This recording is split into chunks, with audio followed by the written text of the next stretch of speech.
Good morning! Hi, cubies and newbies. I am Sunshine. Thank you for joining me. This is the ABCube method for solving Rubik's Cubes. Formula A is 4 moves, Formula B is 8 moves. And with those two formulas, that's all you need to solve every complexity Rubik's Cube, every complexity Minx.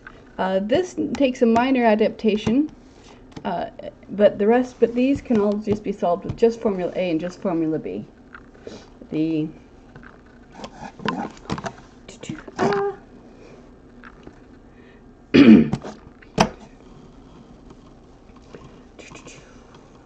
Oh, I'm sorry. It's time to yawn and stretch.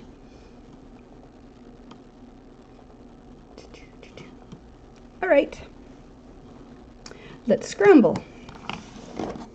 The 2, the 3, the 4. Where's my 4?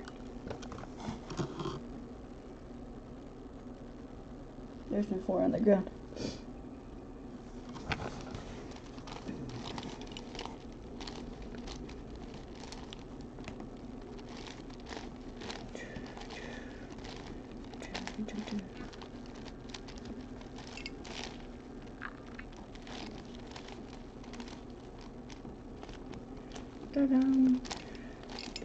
The larger the cube, the more complex it is to scramble, because you can still see patterns.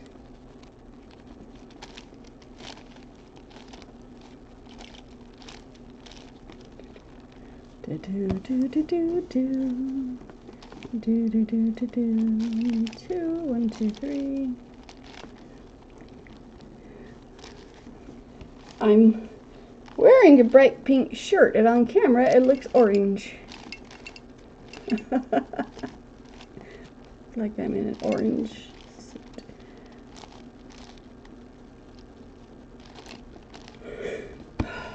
Okay.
Okay.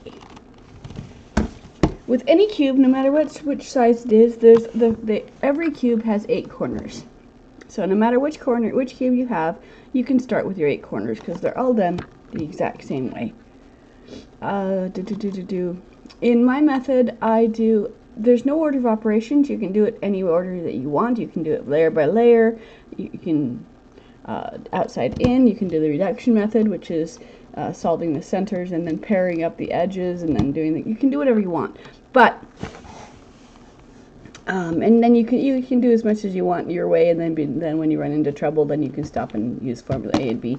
The thing is that the entirety of the cube can be solved with just A and just Formula A, just Formula B. Formula A brings a piece to the top, brings a corner to the top. This piece went up here. If I do that twice, they switch again, and they're twisting. So I can use it to twist the corners, and I can use it to bring a corner to the top. Just Formula A, 4 moves, out, down, and up. Formula B moves 3 pieces around.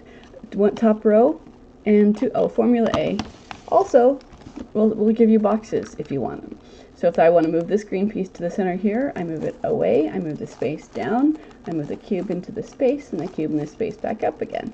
So if I, instead of using the bottom row right column, if I use the middle row middle column, you end up with boxes. And hello. hello. Oh, we got a first time chatter. Hi. Okay, let's do this again. Out, down, in, up. So that's formula A. I love to chat, so ask me any questions you want. And I'm the bean. 1, 2, 3. Okay, so formula B is 1 row, 2 columns. If it's 2 by 2, it's easy to know which 2 columns you're using. Up, up, down, down. And what it does is it moves 3 pieces and only 3 pieces. So it moves the corner pieces.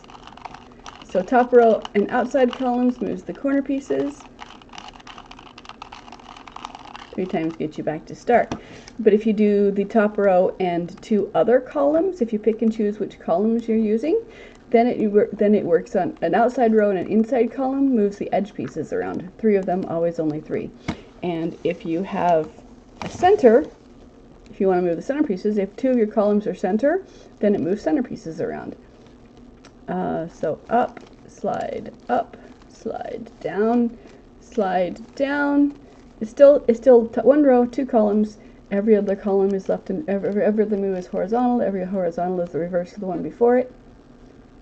Do I know how to solve the Rubik's Cube?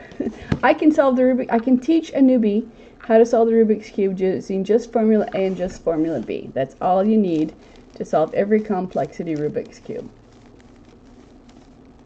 And when I teach, it takes an average a total teach time of 2 hours or less.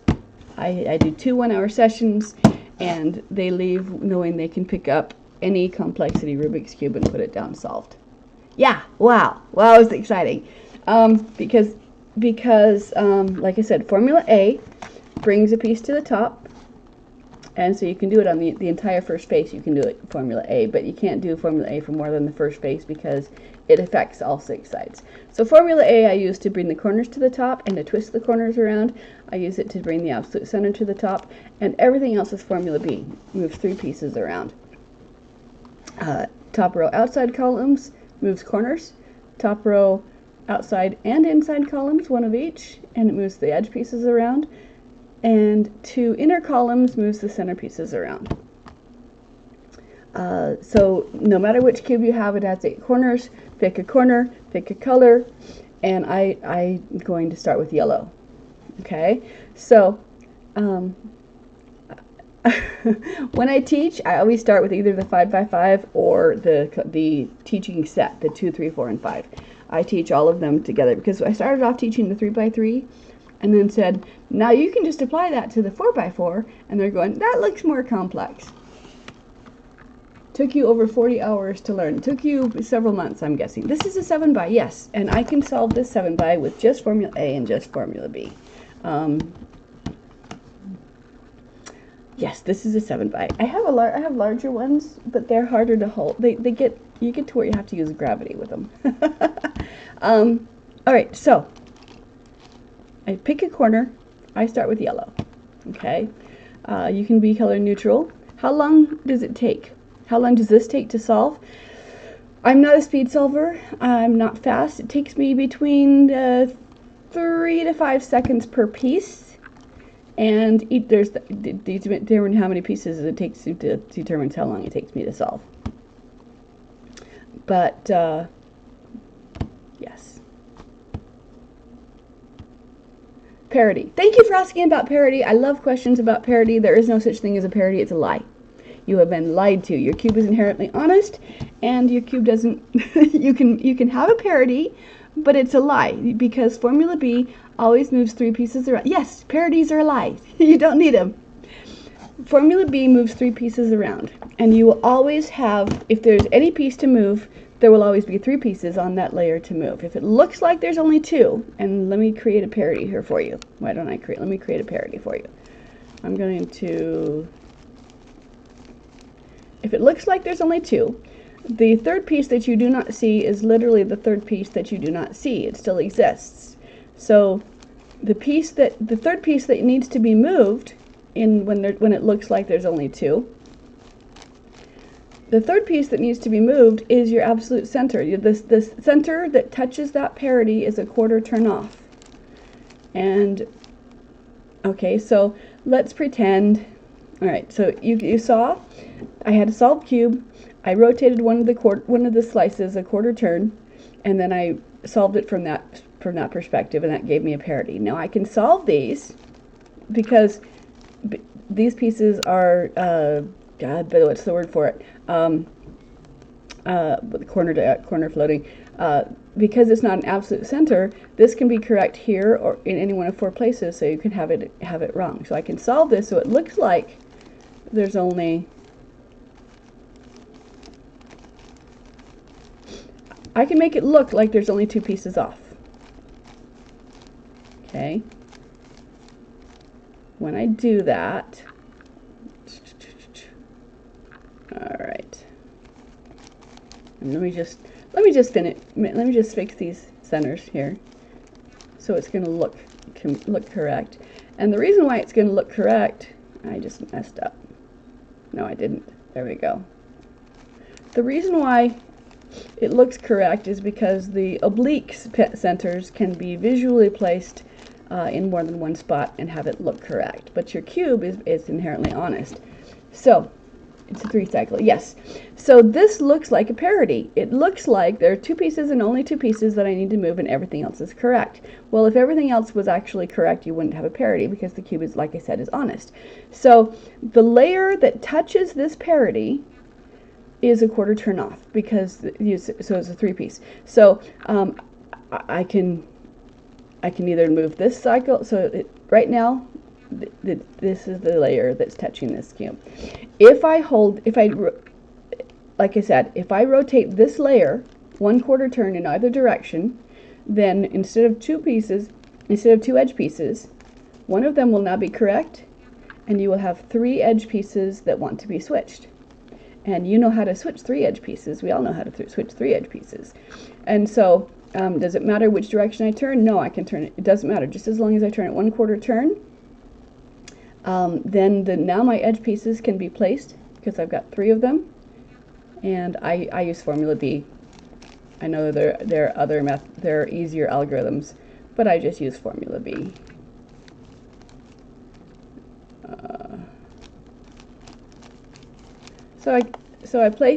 I can now work with those 3 edge pieces because there's 3, not 2.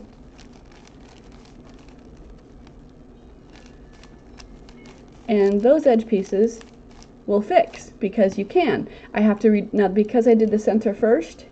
I'm going to have to redo the center because they were visually correct but not integrally correct. So then I redo the centers, which is why I do the centers last. I do the corners first because the corners, every cube has 4 corners, and the corners dictate. Someone followed me. Thank you. I'm the bean. The corners dictate what color the face is going to be. We used to work around the absolute center because the absolute center is integral to itself. It's one piece internally, it doesn't move. So we would work around the center so that we couldn't get a parity. But when you have a void cube like this, when you can't see what the center is, you don't know whether the center is correct or incorrect until you get to either there's a parity or not parity.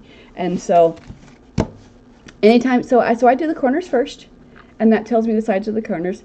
I work with yellow and white, and then I do the side edges of yellow and white, and then I do the opposite edges of yellow and white, then I do the side edges. I do the centers last, so that one reason is so that when I see a parity, you can have a corner parity, but it's also caused by the same thing.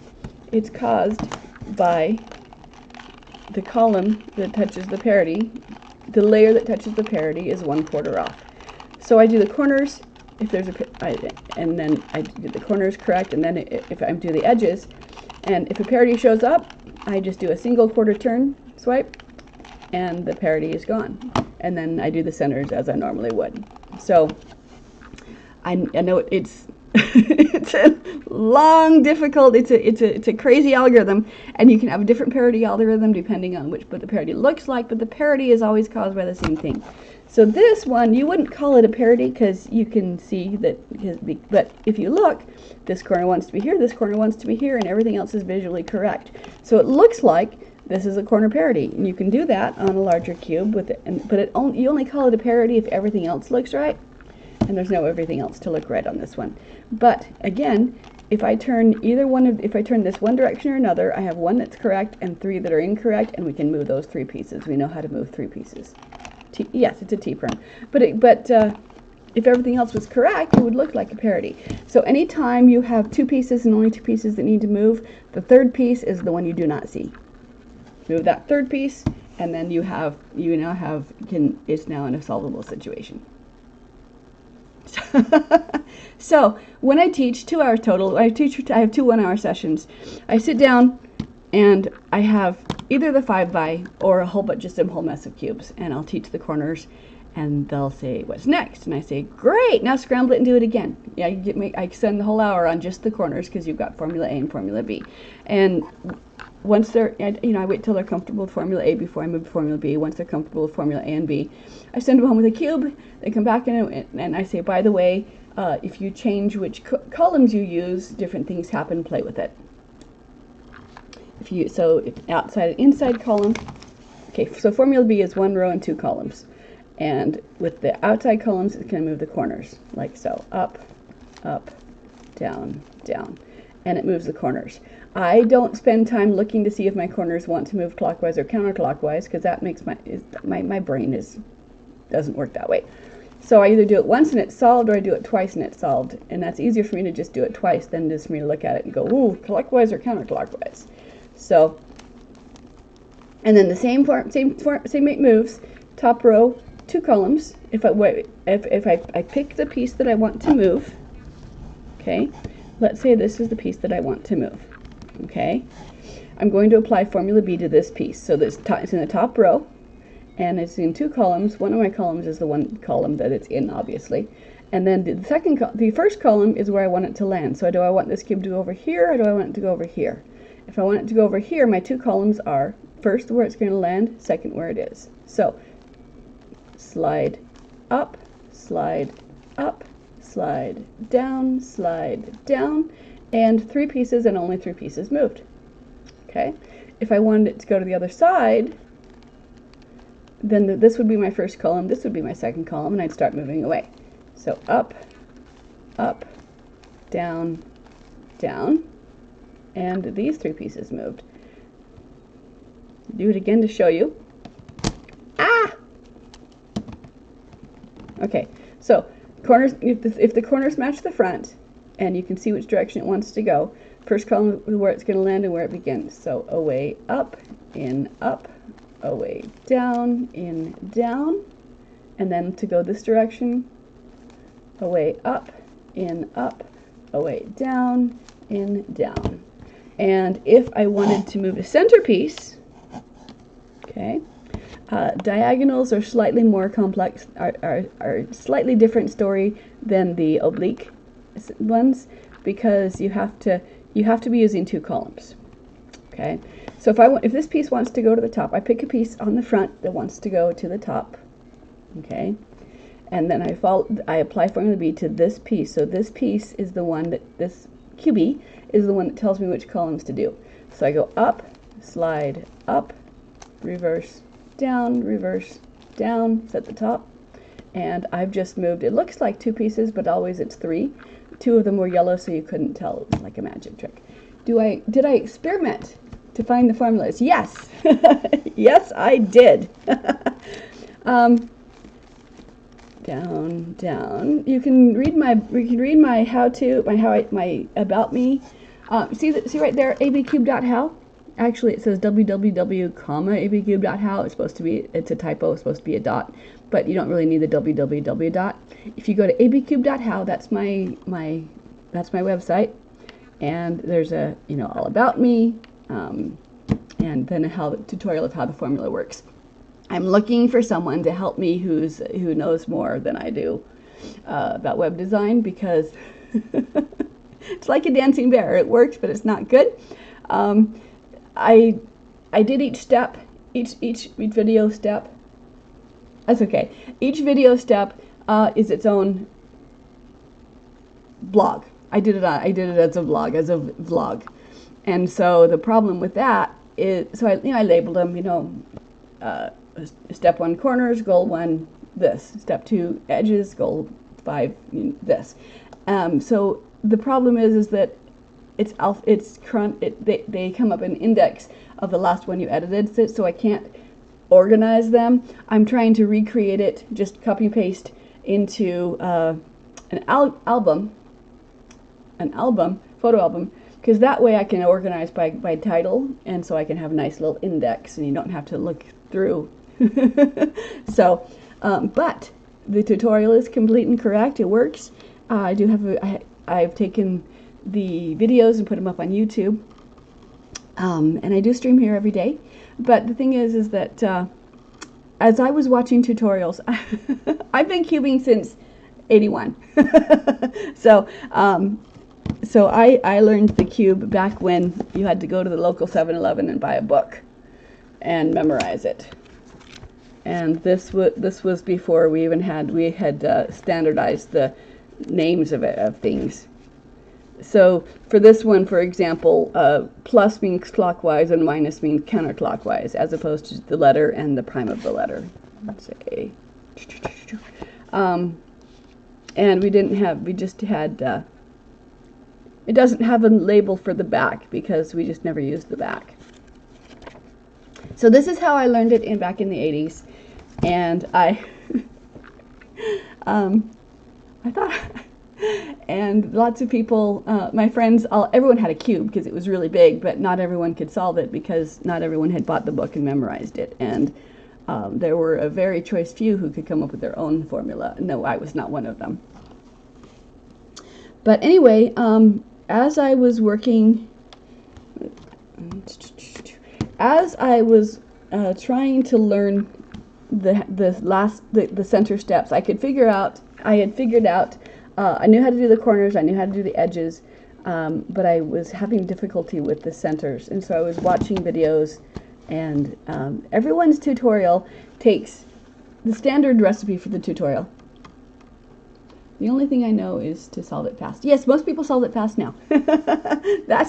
I watched on TV. I almost said online. There was no online. I watched on TV when Jeffrey Varasano set the first record for raking the Rubik's Cube. I watched it. I watched it live. A little 17-year-old kid. I thought I was hot. I could do it in about 3 minutes, and I thought that I was just good hot stuff. And then I watched this, and his time was 23.42 seconds. And I looked at the TV, and I looked at my cube, and I looked at the TV, and I put my cube down for a month. I was so discouraged because I'm like, I'm not fast. 45 seconds. I have beat a minute one time. I have beat a minute one time. I can generally, my average is about 1.5 minutes. I can consistently go under 2 minutes. But I'm still trying to beat that 1 minute again. Yeah. So, but I could solve it. And everyone had a cube and no one knew how to solve it. So my friends are like, ooh, can you teach me? And I'm like, absolutely. And so I just taught the method that I knew, which was the precursor to the beginner's method, but I just taught the method I knew. And I had this little cloud of people around me, which was I was a geek, and so I was not used to being popular. But so every recess, every lunchtime, there was a crowd of people around me, and they would take turns. I'd say, okay, you need to do, and I'd draw with my finger what they needed to do on their cube. You need to do it this way, this, and that, and that. And then while they were doing that, someone else had it, and I'd say, oh, you got to do this and this and this and this. And so I was teaching 20, 30 people at a time as a little 16-year-old kid. But by unspoken edict, suddenly one day the bullies just stopped bullying me. What methods do I use? Well, currently, part of writing this was I had to force my brain to forget all of the algorithms, because I would get to a point and I'm like, oh, I know a shortcut for that one. If I just do this, but I knew if I put it in there, I have to add it to my method. It's like, can I? Yes, I can do it that way, but can I do it with A and B as well only? And so I had to figure out how to do it with just A and B, and that was fun. It took me about 5 years. I think I have it done, and I'd find someone who doesn't do the cube, and I'd say, here's a cube, here's my book, pretend I'm not here, now tell me where you get confused. And so, but what methods did I use? Oh, you asked how I came up with my formulas. I finally got I'm talking all over the place. So everyone they have a scramble, they walk you through their scramble and tell you what they're doing, which is fine if your cube looks like the scramble. But I wanted to be able to teach what your cube looks like, not what my cube looks like. So I broke it down into steps, and so for each step, I would do it with the 2x2, the 3x3, and the 4x4, and the 5x5, so that I could demonstrate when you get to this point, one of three things will happen. Either all of the sides will match, and so that I actually had every situation that can come up. I show you how to handle it. This is what you do if you want the cube to go to the left. This is what you do if you want the cube to go to the right. And then each step is its own video. But how I got there was I was trying to learn the obliques on a large cube, the oblique centers on a large cube, and so I finally found one and people who are doing the tutorials, they think you know what they're doing. They're like, okay, now I'm just going to throw this piece over here, and they'll do it. And it's like, wait, that's what I wanted to learn. How did you do that? So what methods do I use? ABCube. That's all I use for this. That's all I use for this. A and B is all you need to solve every complexity. Once you quarter turn the parity away. But I found out how to do the oblique center, and I wrote it down on a piece of paper because and then I translated it into, I lay it down on a piece of paper and I treated it like an algebraic equation. I'm like, what is this actually doing? So I took, if there was a left up on one side, on the front of the equation, and a left down on the other side of the equation, I would cancel them out as if they were mathematical zero. And I got to where everything was canceled out until the very center, which was a single quarter turn of a center slice. And so I'm like, okay, as I look at this method, you do this big old long complicated thing to get to the here, and then you make a quarter turn, and then you reverse the big old long complicated thing that you did. But what you really did was a single quarter turn. And at the same time I was learning that, my son, I have a son, well, one of my sons, loves to pick up my cubes and do a formula and put it down. And I don't know that formula, so I have to solve the cube to get back to solve. It's like, it's only 4 moves, Mom. It's only 8 moves, Mom. You can do it. And so, anyway, he picked up my void cube, and he was doing something. And he ran into a parity. He's like, wait, that's illegal. You can't do that.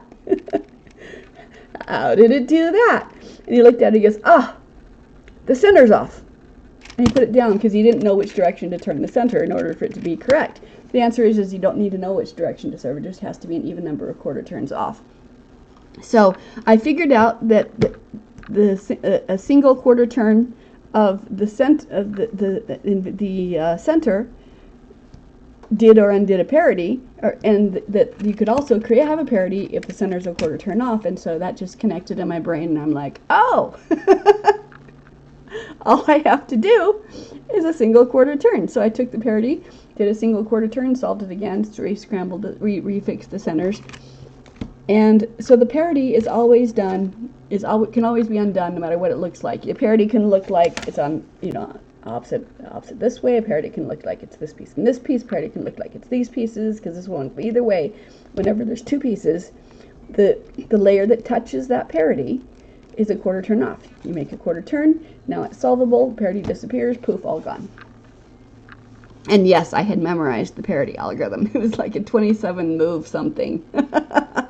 So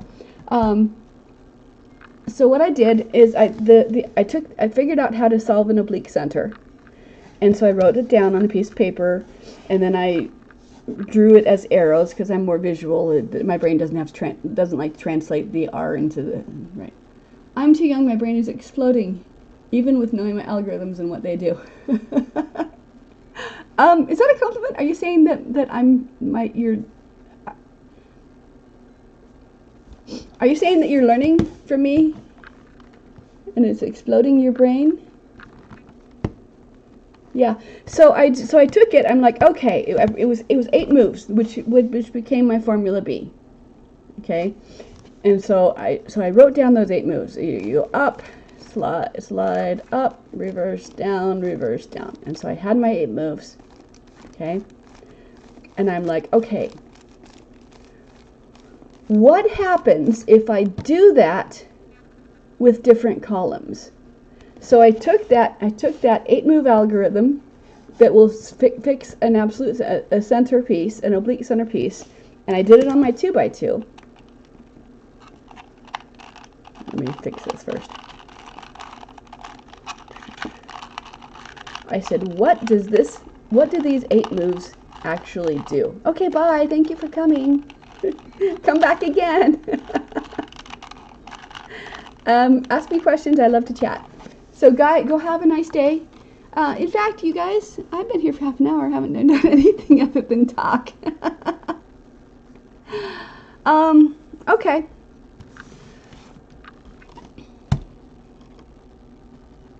That was productive. That feels productive. All right. I'm going to do a quick. I'm going to create. I've demonstrated the parity. That was productive.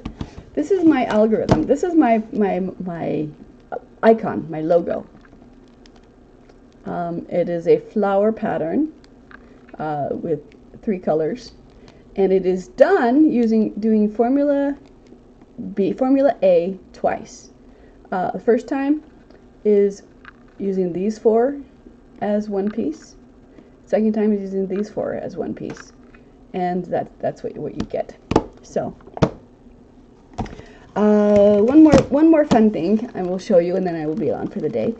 A fun little pattern that I created back in the 80s, and I haven't seen anybody else do except for me. I call it softball because it looks like you've got 2 pieces of cloth that fit together like so, like a softball does. Okay, so I'm going to. I have 3 colors on this strip and 3 colors on this strip. I'm going to show you how to do it. At the time, I just created it out of thin air and then wrote down how to solve it, and which also consequently how to do it. And I had a big old long algorithm that I memorized. And then I could do it behind my back, and so people thought I was doing blind solve, but no, it's just really clever. But now that I have the AB method, I can do this pattern with 7 Formula Bs. Okay, so I'm going to walk you through what I'm going to do. Okay, top row, and I'm going to do Formula B for corners twice with a turn in between, and that's going to offset all 4 of my corners. So slide up, slide down, turn once, undo that as the first move of my Formula B, up, down, down, slide again, and so I've flipped these corners. Now I go upside down and sideways. I'm going to do that again. Up, down, down, slide the top. So this is my 4th Formula B for corners. And that's what that looks like. Now I'm going to do 3 Formula Bs for the edges, for the centers, for the edges. Yeah, we're using the center column. So I offset formula, so the center layer is how I want it to be, but this one wants to move, so I'm going, and this one wants to come forward, so I'm going to offset my left. I'm going to do Formula B for centers, up, down, down, and I lower my left again, and then with my finger on this back top piece, I go upside down and sideways, which lands that piece on the left side. So I go up, I prime my left again. I do 2 more centers, 2 more edges, and then unprime my B, and I just lost it. I lied to you guys. I didn't do it right. But anyway, so it looks like that.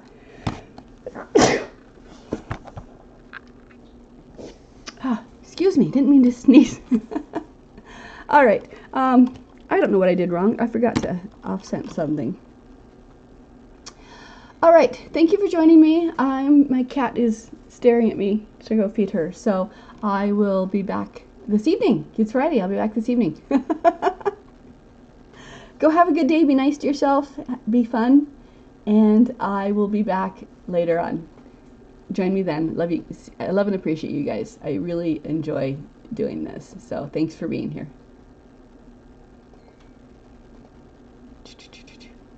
Okay, bye.